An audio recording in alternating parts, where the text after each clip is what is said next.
their position as running supreme in the SEC could be at stake. That's what Paul told some of his buddies that Get Up on ESPN on Friday morning, I believe it was. Yeah, it was Friday morning, heading into the Texas game. And now that we already know who won the game and all that, but I do want to revisit this because I think that's a little bit dramatic. Uh, you know, we've entered a new time here with all of this, and it's just going to be so hard to know what this future is going to be like until we probably play two seasons of it, but certainly not in this first one. Had Georgia lost to Texas, that would not have precluded them from winning the national championship. It probably would have knocked them out of the SEC championship, which now I have no idea how to. I went to high school in DeKalb County. I'm not that good with math to tell you how we're going to determine an SEC champion. It is extremely confusing and could involve coin flips. So now that everybody has gone through 7 weeks of the season and you've got only two undefeateds remaining, who will almost certainly grab some losses along the way, I don't know. But Paul's global point about Georgia's mystique in the SEC, I don't know why we have to be so hyperbolic about all of these things. I mean, Georgia is not as consistent as it's been these last 3 years. I think you just look at Carson Beck this season, comparatively speaking, he's not been as consistent. Why? Well, he doesn't have Ladd McConkey. He doesn't have Brock Bowers. Rob Thomas is no longer on this team, although, Rob was not a massive, massive contributor a season ago. I don't. The Texas game in particular, that they were ranked number one, that they gotten out to an undefeated season. Last season, they go to the college football semifinals, college football playoff semifinals. They come into this thing. They are the new shiny, thing. They're the bright, shiny object now. And look, Georgia just whipped their ass. Now but let's just say Georgia didn't whip their ass and just kind of beat them, or even lost the game. I would much prefer to make sweeping statements as seasons get deeper, because we still don't know. We still don't know what the rest of this thing is going to be like. It looks like Georgia's the best team in the country to me, but that doesn't mean they won't eat another loss. Texas, for me, doesn't look like they've got a lot in their way to get to Atlanta, but A&M, a road game there, and they play at Arkansas. I'm curious to see Texas move forward here, because they do not have a challenging schedule, but they've never, like, for instance, they now are going to play in the Oklahoma game. I believe OU is ranked. So they're going to play 3 ranked games in a row. I wonder the last time Texas has done that. And then secondly, that does not conclude their season. You know what I mean? I mean, they had Oklahoma, Georgia. Now they're going to Vanderbilt, a game they should win. And then they get a week off before they host the Gators, who will fight them. I don't think they're going to beat them, but they will fight them. And they got to go to Arkansas. They host Kentucky, and then they go to A&M. That's a tough close. That is not an easy close. People will be, oh man, Florida sucks, or Vanderbilt's trash, or something about Kentucky. I mean, okay, whatever, man. But you got to go do it, right? That's the problem in this league. It would be the equivalent of Texas playing 5 of their 8 Big 12 games against either Kansas State or Oklahoma. Something like that. That's much more what this is like in this league. And I think that we're so ready to anoint or slash down. Alabama's not out of this thing. They're out of the SEC championship. And they're not going to win the national championship. I mean, them winning the national championship would be shocking at this stage. But they're not out of the ability to win the national championship. All they have to do is win the rest of their games. So they're going to have to win 10 games in a row. And I don't buy it. I mean, they'll probably lose to LSU. It would be my suspicion. But they got to play Missouri this week. So everybody's in these fights. I was telling my wife at lunch. She invited me on a lunch date somehow. I hope my girlfriends don't find out, plural.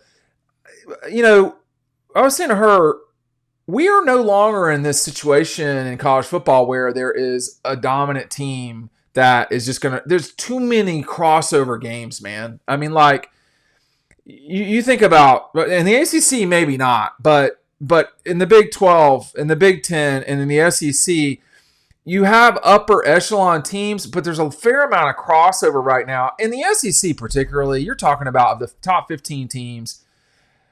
You're probably talking about 8 of those being in the SEC. That might be a little high actually, but that when you take a look, I'm going to put you over on the site real fast. You got Georgia, Tennessee, 1, 2, 3, 4, 5, 6 of the top 15 are SEC. What did I say? I said higher than that. But like this top 4, I mean, somebody doesn't belong. I'll let you figure out who that is. Penn State. And, Miami, I mean, like, it doesn't work this way, but like, if Miami were playing LSU 5 times, I would take LSU in that series for sure. But one game, you don't know what to do in those scenarios. But I just, everybody's got these brutal games left, and I'll just show you real quick. I mean, all you have to do, and we already knew some of these. Got these. We've got these. The television. Oh God, I'll just come back to me. There's so many challenging situations now that we live in this world of the SEC that you're not just going to roll the ball out there and beat the brains out of everybody. We talk like that in the media often. But that's not really where we're at, y'all. I mean, this league has become a monster. You look at, for instance, the close of LSU. I mean, LSU has got A&M at College Station. Someone's going to be an undefeated number 1 in the league with a win over the other in that scenario. It could be LSU.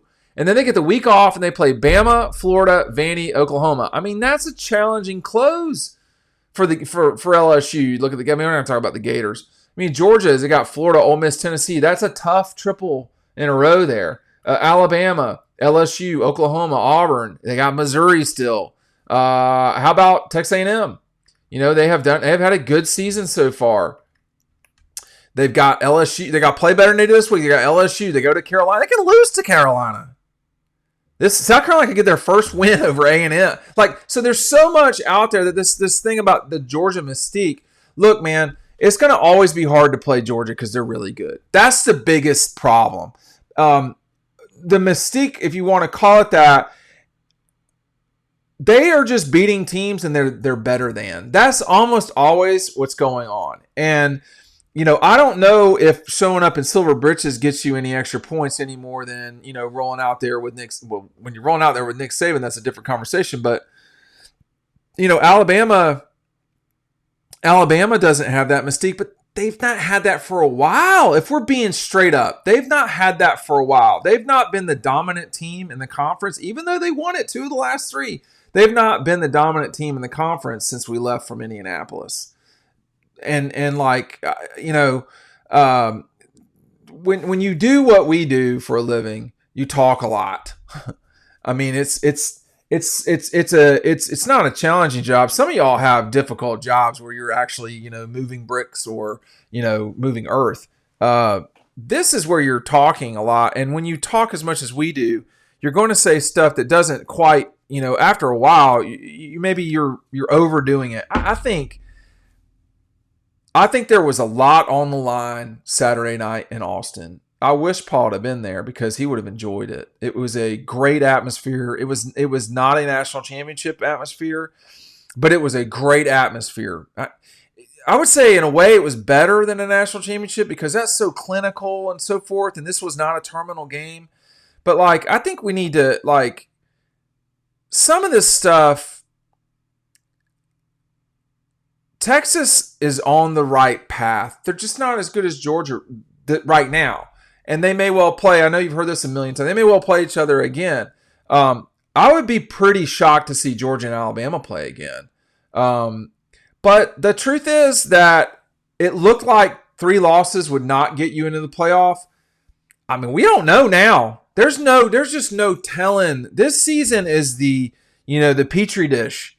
And there's a lot that is hard to reconcile right now. Like if Georgia were undefeated, like they probably should be right now, everybody'd be ready to give them the national championship. And that's not how it works either, man. So we've got we are closer to the beginning of this season than we are to the end.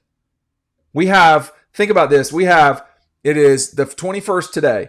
We have from October 21st to November 21st, November 21st to December 21st, December 21st to January 20th, I think it is. We got a long time to go before this thing is decided. We've got a long time to go before this thing is decided. And it's the 20th. We have like not quite 100 days to go. That's a long, long way to go when you're only 7 weeks into it. So I think that everybody needs to keep that in mind. The hyperbole, I mean, I love Paul, but it's just sometimes it's a lot. That's all I have to say. Thanks for watching.